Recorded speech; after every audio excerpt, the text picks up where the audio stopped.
The auction hall smelled of oil, dust, and burnt metal. Rows of aliens stood shoulder to shoulder under flickering lights, chatting in low voices, while a tired auctioneer read out a list of wrecked ships waiting to be sold. This was not a fancy place. It was a scrapyard station at the edge of known space, where broken ships came to die or be reborn as spare parts. Nobody expected anything special to happen here today. Daniel Hale stood near the back of the crowd, arms crossed, eyes tired from another long week of fixing other people's junk. He was a mechanic, not rich, not famous, just a man who knew how to bring dead engines back to life. He had come today hoping to find cheap parts for his small repair shop. He did not expect to find anything that would change his life. Then the crane rolled out a new lot, and the whole room burst into laughter. It was a Starfighter, or what was left of one. Its hull was blackened and scratched, one wing bent at a strange angle, and half its panels were missing, showing wires and broken circuits underneath. It looked like it had been dragged through a war and left to rot in space for years. The auctioneer barely finished his sentence before someone shouted a joke about using it as a trash can. Who would even want that? A tall alien with gray skin laughed, slapping his friend on the back. Not even the scrap dealers will touch it. Daniel almost laughed along with them, but something made him step closer.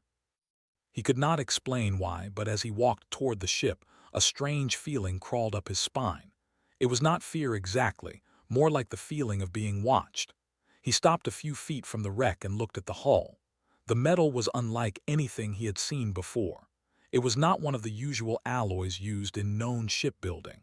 There was no serial number, no manufacturer mark, nothing that matched the databases he had studied over the years. He pulled out his handheld scanner and pointed it at the hull. The scanner blinked red, then displayed a single word: unknown. That word alone was enough to make his heart beat faster. In this business, unknown meant either junk or something rare enough to be priceless. He looked closer and noticed the cockpit glass was cracked but not shattered. Strange, considering the rest of the ship looked like it had been in a serious battle. He leaned in, careful not to touch the sharp edges, and for a split second he felt warmth coming from inside the cockpit, like the ship was still breathing somehow. Behind him, a smooth voice broke his focus. Interested in garbage, human. Daniel turned to see a well-dressed alien broker named Corvin, known around the station for making sharp deals and even sharper insults. Corvin wore a smug smile, clearly enjoying the sight of a human standing near something so obviously worthless. Just looking, Daniel said simply. Looking is free, Corvin replied. Buying it would be a waste of your credits. That thing hasn't flown in who knows how long. Whoever owned it probably died in it. He laughed at his own joke, and a few nearby buyers laughed with him. Daniel did not answer. He was too focused on the strange pull he felt toward the wreck. It made no logical sense. Every mechanic instinct in him said this ship was beyond saving, yet something deeper, something he could not name, told him to fight for it. The bidding started low, almost as a joke. A few buyers threw in small numbers just to see who would go higher, more out of amusement than real interest. Daniel raised his hand and placed a bid. The room went quiet for a second, then burst into laughter again. The human is serious, someone said from the crowd. Corvin raised an eyebrow, clearly enjoying the show. He decided to join in, not because he wanted the ship, but because mocking Daniel seemed like good entertainment. He raised the bid higher, forcing Daniel to match it. Back and forth they went, the price climbing far beyond what anyone expected for a pile of scrap metal. The other buyers watched with growing amusement, whispering bets on how far the foolish human would go. Daniel's hands were sweating. He was spending nearly every credit he had saved, money meant for rent, food, and shop supplies. Logic told him to stop, to walk away and save himself the embarrassment and the empty pockets. But every time he looked at that cracked cockpit glass, he felt that same strange warmth again, almost like a silent plea. He raised his hand one final time and named a price that emptied his account completely. Corvin blinked, surprised the human had gone that far, then shook his head and stepped back with a smirk. "It's yours then. Enjoy your trash." The room erupted into laughter and scattered applause, more mocking than congratulatory. Daniel barely heard them. His heart was pounding, not from excitement of winning, but from a strange certainty settling in his chest, a feeling that he had just done something far more important than buying a broken machine. The auctioneer signaled the crane operator to move the wreck toward the loading docks, and Daniel followed close behind, ignoring the stares and whispered jokes trailing after him. He walked through the crowd with his head down, embarrassed but unwilling to change his mind now. As the crane lowered the Starfighter into his rented hangar bay, the metal groaned under its own weight, dust falling from every crack and dent. Daniel stood at the entrance, watching his life savings settle onto the floor of his small workshop. Then, for one brief moment, a low humming sound rose from somewhere deep inside the ship's core. It was faint, barely audible over the mechanical noise of the crane, but it was there. Two technicians standing nearby, aliens hired to help with the unloading, suddenly froze. Their eyes widened, and one of them stepped back instinctively, gripping the other's arm. "Did you feel that?" one whispered. The other did not answer. His eyes locked on the wreck with an expression somewhere between confusion and fear. Daniel did not notice their reaction. He was too busy staring at the ship, wondering if he had just made the biggest mistake of his life, or the smartest decision he would ever make. 3 days had passed since the auction, and Daniel had not slept properly since.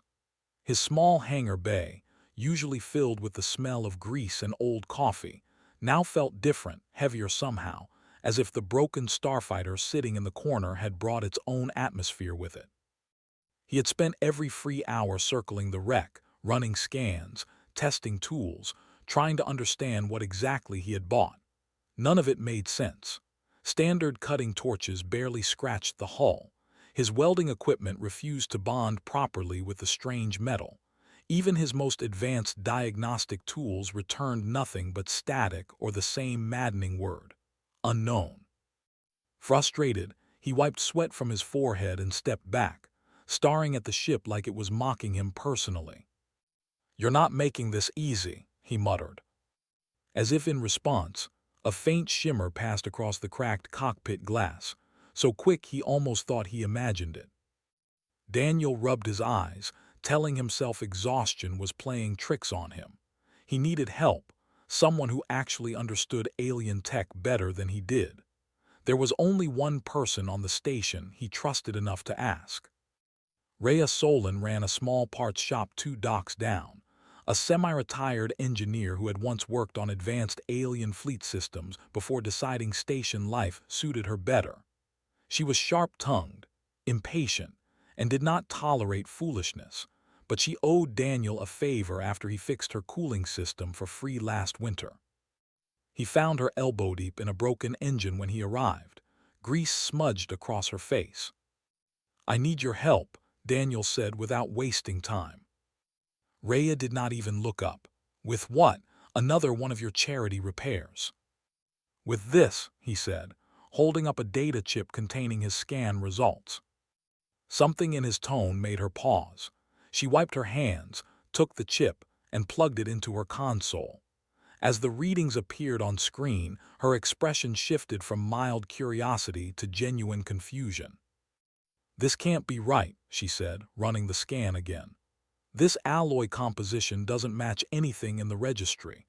Not human tech, not Federation tech, not even old wartime salvage." "That's what I thought too," Daniel said. "Will you come look at it?"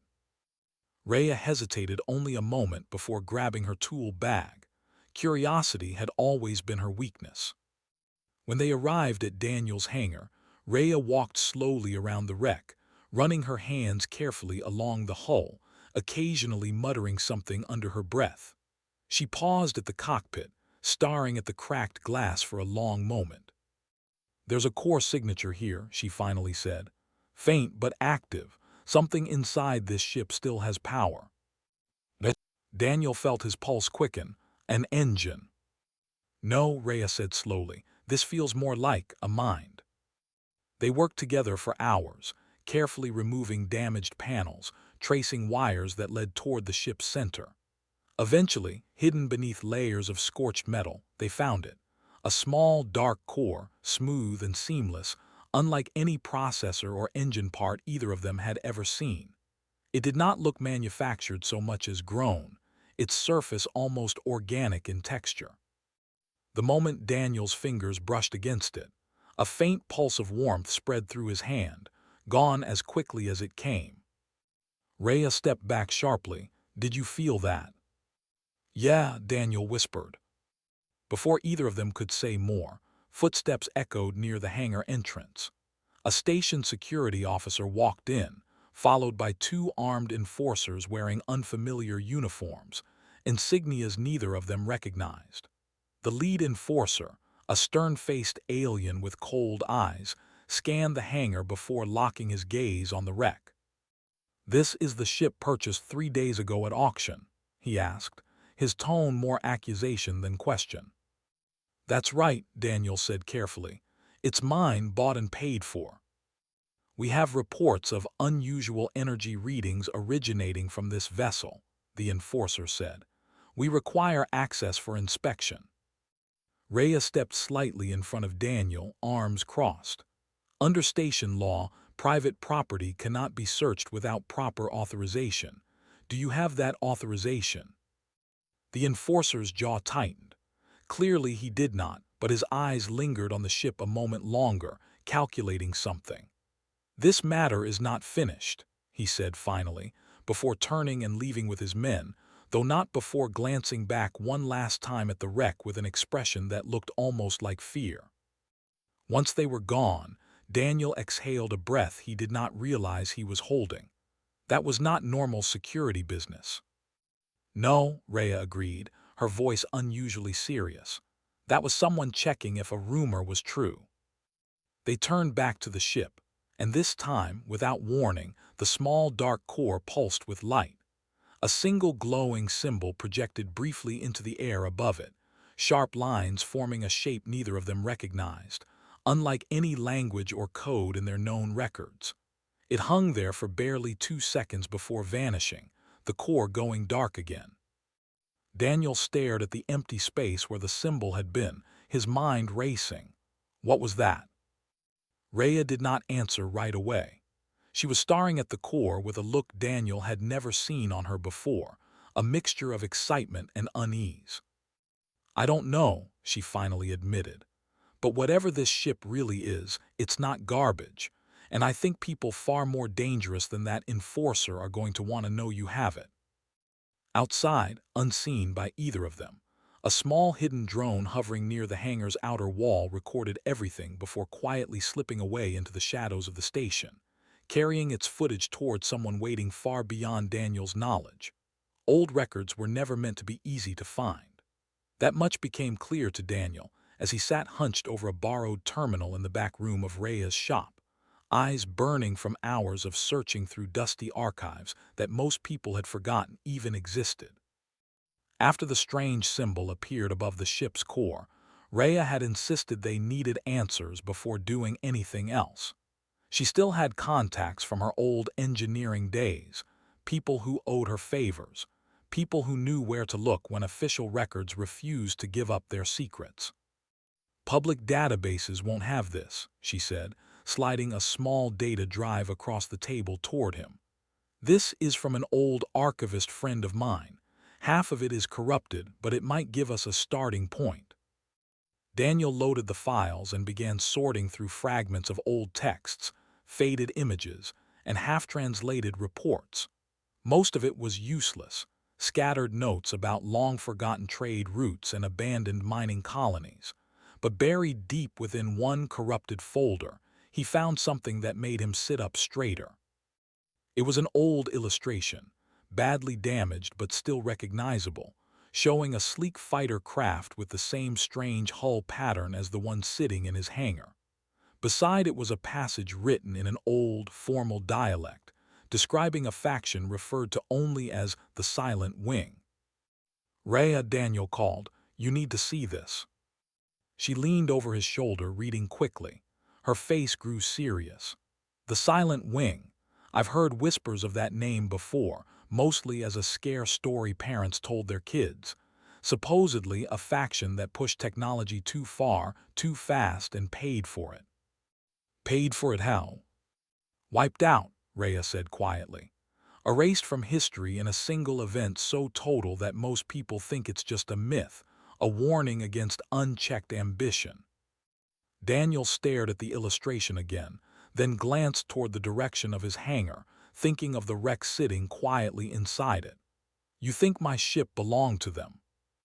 I think, Rhea said carefully, we need to consider the possibility that the myth is real, and that ship is proof of it.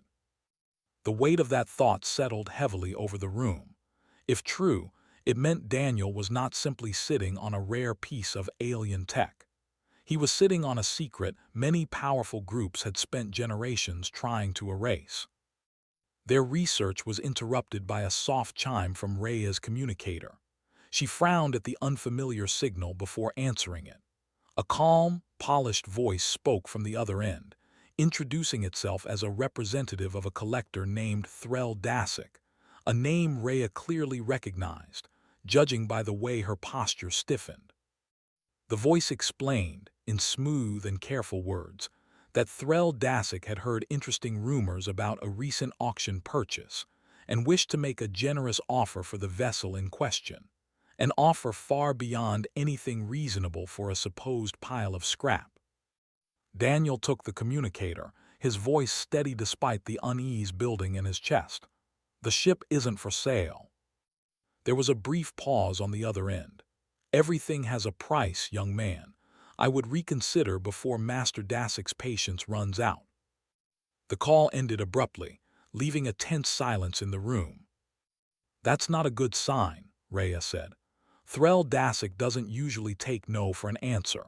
He collects rare things, historical things, and he has the resources to make problems disappear when people refuse him. Daniel clenched his jaw. Part of him understood the sensible choice would be to sell, take whatever fortune was offered, and walk away from a danger he barely understood.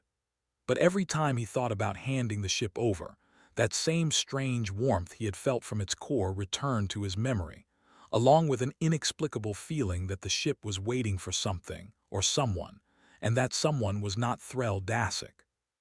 I'm not selling, he said finally. Rhea studied him for a long moment before nodding slowly. Then we better figure out exactly what you're protecting and fast.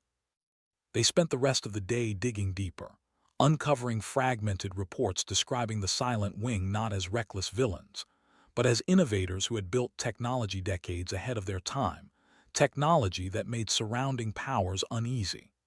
The records hinted at a coordinated effort by several older factions to eliminate the threat before it could grow further, though the details remained frustratingly vague, as if deliberately erased. By the time night fell over the station, exhaustion weighed heavily on both of them, but neither wanted to stop. Daniel returned briefly to his hangar to check on the ship, half expecting more visitors, official or otherwise. Instead, he found it silent, exactly as he had left it, the cracked cockpit glass reflecting the dim overhead lights. He stood there for a long moment, staring at the dark core hidden inside. If you really are what we think you are, he said quietly, feeling slightly foolish for talking to a machine, then I need to know why you chose to wake up now with me. There was no answer, no glowing symbol, no pulse of warmth, just silence. Sighing, Daniel turned to leave, deciding rest was more important than getting answers from a piece of alien tech that clearly worked on its own schedule. But as he reached the hangar door, the overhead lights flickered once, and a low mechanical hum rose briefly from deep within the ship, quiet but unmistakable, like something stirring after a long sleep. He turned back sharply, but by the time he looked, everything was still again. Outside the hangar, unseen in the shadows of a maintenance corridor, two armed figures dressed in unfamiliar dark uniforms watched the building carefully, speaking in hushed voices about a plan that had nothing to do with buying the ship at all. Their orders were simple and far more dangerous. If persuasion failed, destruction was an acceptable outcome, as long as the truth stayed buried where it belonged. The alarm did not come from a clock or a schedule. It came from the hangar itself, a sharp mechanical shriek that tore Daniel out of a deep, exhausted sleep at some unknown hour of the night. He rolled off his cot, heart pounding, and grabbed the nearest tool he could find as a weapon before rushing toward the source of the noise. What he found stopped him cold. Two figures dressed in dark uniforms were crouched near the Starfighter, one of them holding a device pressed against the hull, clearly attempting to force open a panel near the cockpit. The moment Daniel entered, the ship's exterior lights flared to life on their own, bathing the hangar in sudden white brightness. The intruders barely had time to react before a low hum built rapidly from the ship's core, followed by a sharp pulse of energy that snapped through the air like static electricity. Both figures cried out, thrown backward from the hull as if struck by an invisible force. One of them scrambled up, clutching a burned hand, while the other stumbled toward the hangar door, abandoning their equipment in the panic.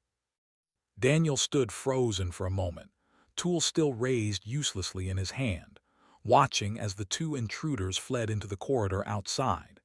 The ship's lights dimmed back to their usual soft glow, as if nothing unusual had happened at all.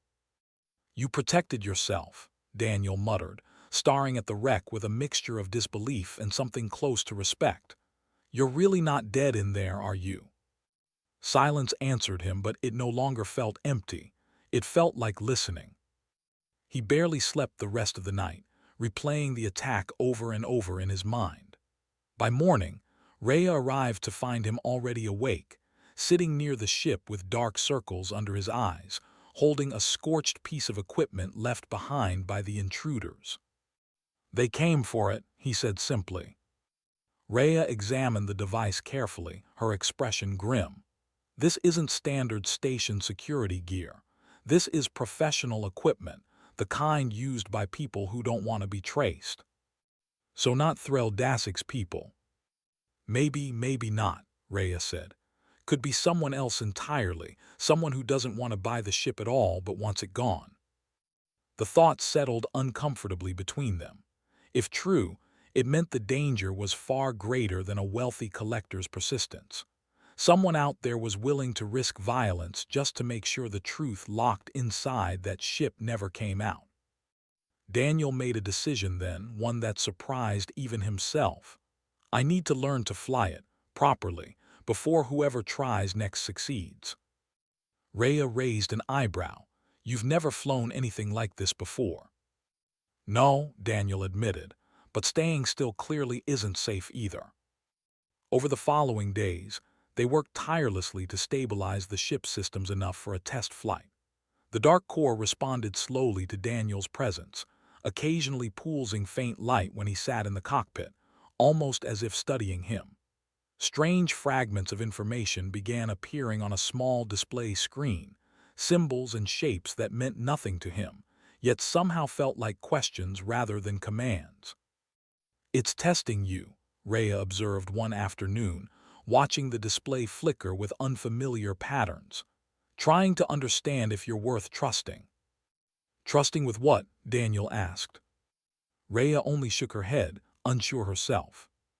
Finally, after nearly a week of careful preparation, the ship was ready for a real test flight, or as ready as they could manage with limited tools and no proper manual. Daniel climbed into the cockpit, hands trembling slightly as unfamiliar controls lit up around him, responding to his touch in ways no standard ship ever had. The moment he attempted to lift off, the fighter surged forward with a force that pressed him hard into his seat. Instruments spun rapidly, warning lights flashed, and for a terrifying few seconds, Daniel felt completely out of control, the ship reacting more to his racing heartbeat and instincts than to any command he consciously gave. Slow down," he muttered through gritted teeth, forcing himself to breathe evenly. Gradually, the wild movements smoothed into something more controlled, as if the ship was adjusting itself to match his growing calm. By the time he leveled out above the station's outer platforms, sweat dripping down his face, he realized he was actually flying, not perfectly, but flying nonetheless. His moment of triumph was short-lived. Station security ships appeared almost immediately, alerted by the unregistered vessel suddenly active in restricted airspace. 3 sleek patrol crafts moved to intercept him, weapons systems visibly charging as warning signals blared across his comm. Panic flared in Daniel's chest, but before he could even attempt evasive action, the fighter moved on its own, twisting through the patrol formation with impossible precision, weaving between their firing arcs as if reading their movements before they made them. Daniel barely had time to register what was happening as his ship danced circles around vessels far more experienced than his own limited skill should have allowed.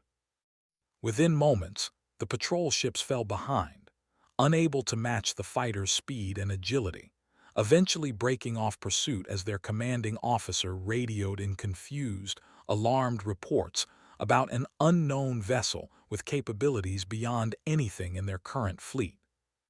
Daniel guided the fighter back toward his hangar, hands still shaking from adrenaline, disbelief settling in as the full weight of what had just happened sank into him. This was not simply an old wreck he had repaired. This was something far more powerful than he had imagined, technology that could outclass modern security forces without even trying. Word spread through the station almost instantly. Whispers turned into open conversations, rumors twisting the truth into wild exaggerations. But one detail remained consistent. A human was flying something ancient, something dangerous, something many believed should not exist anymore. That evening, as Daniel sat exhausted in his hangar, staring at the now silent fighter, a formal notice arrived through his personal communicator, official station seal attached. A representative envoy from a major galactic authority was arriving within days, demanding immediate surrender of the vessel for what they called public safety concerns, backed by the quiet but unmistakable threat of an approaching fleet. Daniel read the message twice, his stomach tightening. Whatever quiet life he had hoped to return to after the auction was gone now, replaced by something far bigger, far more dangerous, and far beyond his control. News traveled faster than Daniel expected. By the second day after his test flight, the station's usually quiet docking bays were crowded with unfamiliar faces, traders, scavengers, and curious onlookers all hopping to catch a glimpse of the human who had somehow tamed a piece of forgotten history. Daniel avoided the crowds as best he could, slipping through back corridors to reach Rhea's shop, where the real problem waited for him. "The envoy's ship entered the system this morning," Rhea said the moment he walked in, not bothering with a greeting. "Small escort fleet, formal diplomatic markings, but don't let that fool you. They came prepared for more than talking." Daniel rubbed his tired eyes, enthralled Dasik. "Still sending offers, getting more aggressive each time," Rhea said, sliding her tablet toward him. The latest message glowed on the screen, no longer a polite negotiation but a barely veiled warning about the dangers of refusing generous patience for too long. "So I've got greedy collectors on one side, government forces on the other, and unknown attackers who'd rather blow the ship up than let anyone have it," Daniel said flatly. "Wonderful." Rhea sat down across from him, her expression unusually serious. "There's more. I dug deeper into the old records last night, past the surface myths about the Silent Wing. What I found wasn't just history, Daniel. It was a cover-up." She pulled up a series of fragmented documents, cross-referenced from multiple corrupted archives, each one telling pieces of the same story. According to the records, the Silent Wing had not simply pushed technology too far and suffered the consequences of their own recklessness, as the popular myth suggested. Instead, an alliance of established powers, frightened by how quickly the faction's advancements threatened to shift the balance of influence across the galaxy, had orchestrated their complete destruction, framing it afterward as an unfortunate accident caused by unchecked ambition. They weren't wiped out by their own mistakes, Rhea said quietly. They were erased on purpose, and the truth was buried so deep that even most historians believe the false version now. Daniel stared at the screen, the weight of the revelation settling heavily over him. And my ship is proof, Rhea finished. Actual surviving proof of a crime some very powerful people worked very hard to hide. The implications were staggering. It explained everything: the mysterious attackers willing to destroy rather than negotiate, the desperate urgency behind the envoy's demand for surrender, even Threll Dassic's aggressive interest, likely driven by knowledge of the ship's true historical value rather than simple curiosity. Their conversation was interrupted by a loud commotion outside. Through the shop's front window, Daniel saw several armed figures moving through the corridor, wearing the formal uniform of the approaching envoy, clearly heading toward his hangar. "They're moving faster than expected," Rhea said, standing quickly. Daniel's communicator buzzed with an urgent message from the station's dockmaster, warning him that envoy forces had requested immediate access to his hangar under emergency authorization, bypassing standard property protections entirely. "They're not waiting for formal negotiations," Daniel said, already moving toward the door. "They're taking it by force." He rushed through the crowded corridors, weaving past startled onlookers, Rhea close behind him. By the time they reached the hangar, a small contingent of envoy soldiers stood outside, along with a stern, composed woman wearing formal diplomatic robes who introduced herself simply as the envoy's representative. "Mr. Hale," she said calmly, though her tone carried clear authority, "this vessel poses significant risk to galactic stability. We are authorized to take possession immediately for containment and study." "Containment," Daniel repeated, "or destruction once you confirm what it really proves." The representative's composed expression flickered slightly, just enough to confirm Daniel's suspicion was closer to the truth than she wanted to admit. "You don't understand the full situation," she said carefully. "I understand plenty," Daniel shot back. "I understand you're here to bury evidence of something your predecessors did generations ago, and I'm standing in the way of that." Murmurs spread through the gathered crowd nearby, drawn by the tense confrontation. The representative's jaw tightened, clearly uncomfortable with witnesses overhearing the exchange. "Step aside," she said finally, gesturing for her soldiers to move forward. Inside the hangar, as if sensing the escalating danger, the Starfighter's systems flared to life on their own, exterior lights blazing bright, engines beginning to hum with building energy. The soldiers hesitated, clearly unnerved by the ship's unprompted activation. Daniel felt a sudden clarity settle over him, cutting through the fear and uncertainty that had been building for days. He walked past the stunned soldiers toward the hangar entrance, Rhea grabbing his arm briefly. "What are you doing?" she whispered urgently. "What I should have decided days ago," Daniel said. "I'm not letting them bury this. Not the ship, not the truth." He turned back to the representative, meeting her stern gaze evenly. "You'll have to catch me first." Before she could respond, Daniel sprinted toward the ship, soldiers shouting behind him as they scrambled to stop him. The cockpit opened automatically the moment he approached, almost eagerly, and he dropped into the pilot's seat just as the first warning shots echoed through the hangar, aimed to disable rather than kill, but dangerous nonetheless. The engines roared to full power, and the fighter shot upward through the hangar's emergency exit hatch, tearing through the opening panel with explosive force before the soldiers could react further. Alarms blared across the entire station as Daniel's ship burst into open space, immediately flagged as a hostile target by the envoy's escort fleet waiting just beyond the docking platforms. Inside the shop below, Rhea watched through the window as the small fighter rocketed away, pursued by significantly larger and more heavily armed vessels. Her hands trembled slightly as she pulled out her own communicator, opening a direct line to every independent news network and information broker she had access to. If Daniel was going to risk everything to protect the truth, she decided, then the truth deserved to reach as many ears as possible before anyone could silence it for good. Space outside the station was chaos. Warning sirens echoed through every open comm channel as Daniel pushed the fighter into a hard turn, 3 escort ships closing in fast behind him, weapons already charged and locked onto his position. His hands gripped the controls tightly, every instinct screaming at him to panic, yet somehow his mind stayed sharp, focused entirely on survival. "Okay," he muttered to himself, sweat beading on his forehead. "You flew circles around trained pilots once already. Do it again." The ship responded almost instantly, as if it had been waiting for his resolve to settle.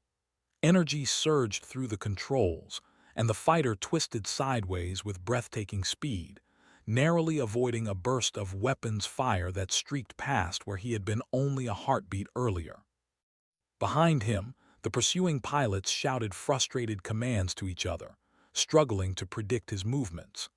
Daniel barely understood how he was managing it himself, but something about sitting in that cockpit made his instincts sharper, faster, almost as if the ship was amplifying his own reflexes rather than simply following orders. A voice crackled through his comm, firm and commanding. "Unregistered vessel, power down immediately or we will be forced to disable your engines." Daniel ignored the warning, banking hard around a massive cargo freighter drifting near the station's outer traffic lanes, using its bulk as cover while he tried to think of a plan beyond simply staying alive for the next few seconds. Back on the station, Rhea worked just as frantically, sending out message after message to every independent journalist, historian, and information network she trusted, attaching the fragmented records they had uncovered about the true fate of the Silent Wing. She kept her tone urgent but careful, framing it not as wild conspiracy, but as evidence deserving public attention before it could conveniently disappear. Within minutes, the story began spreading. Small independent broadcasts picked it up first, followed quickly by larger networks eager for a dramatic headline. Soon, chatter filled public channels across the sector, questioning the sudden aggressive appearance of a diplomatic envoy over what officials had dismissed publicly as a minor salvage dispute. Back in orbit, Daniel's fighter shuddered as a glancing shot clipped its rear stabilizer, sending a sharp jolt through the cockpit. Warning lights flashed across his display, but the ship's systems compensated almost instantly, rerouting power to keep him steady. "Come on," he growled, pushing the throttle further, weaving between debris fields left over from decades of station traffic. The lead escort ship gained ground steadily, clearly piloted by someone far more experienced than the others. Daniel's mind raced, searching for any advantage, when the ship's core suddenly pulsed with a burst of light, and unfamiliar readings flooded his display, offering a route he had not considered, a tight, dangerous path directly through a narrow maintenance corridor connecting 2 sections of the station's outer ring. Trusting the ship's guidance more than his own judgment at this point, Daniel angled sharply and dove into the corridor, engines screaming as walls rushed past on either side, barely wide enough to fit his fighter safely through. Behind him, the lead escort ship attempted to follow but pulled back at the last second, unwilling to risk the same reckless maneuver.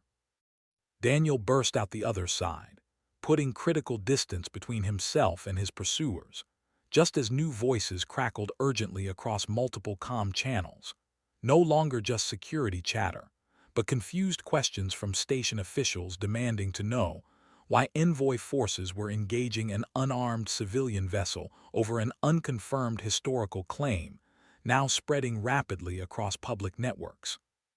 The pressure shifted almost immediately, with growing public attention and uncomfortable questions piling up faster than the envoy's forces could control.